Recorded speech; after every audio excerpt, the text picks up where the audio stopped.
Muhammad taught his followers that the testimony of a woman is only half as reliable as the testimony of a man. When he wanted to explain why a woman's testimony is less reliable than a man's, he said that it's due to the deficiency of a woman's intellect. So according to Muhammad, the reliability of a person's testimony is directly proportional to the person's intellectual ability. Good to know, Muhammad.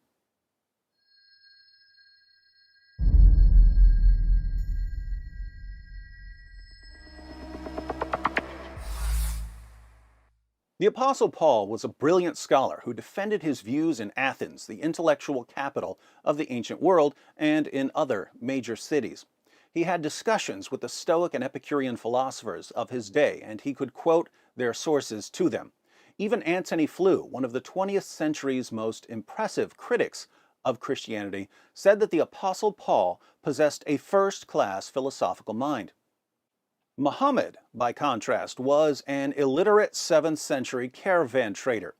Now, being an illiterate 7th century caravan trader doesn't make you wrong, just as being a brilliant scholar doesn't make you right. But when we're dealing with claims about history and theology and various other topics, having some sort of education helps. Not having an education leaves you open to obviously false revelations because you don't know enough to recognize them as false. This is why we find Muhammad telling his followers that Dhul Qarnayn traveled so far west he found the place where the sun sets, and that stars are missiles that Allah uses to shoot demons, and that semen is formed between the backbone and the ribs.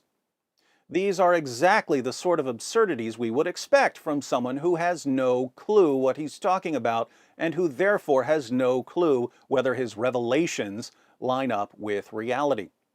So in terms of intellectual prowess, Paul is to Muhammad what a tenured theology professor at Oxford is to an internet troll whose most careful investigations begin and end with a Google search.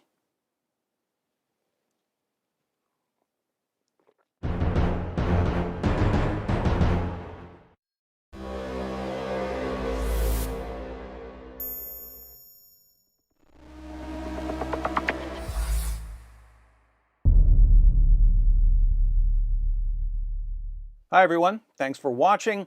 In case you stumbled upon this video while browsing or searching, I wanted to let you know that it's part of a series comparing Paul and Muhammad.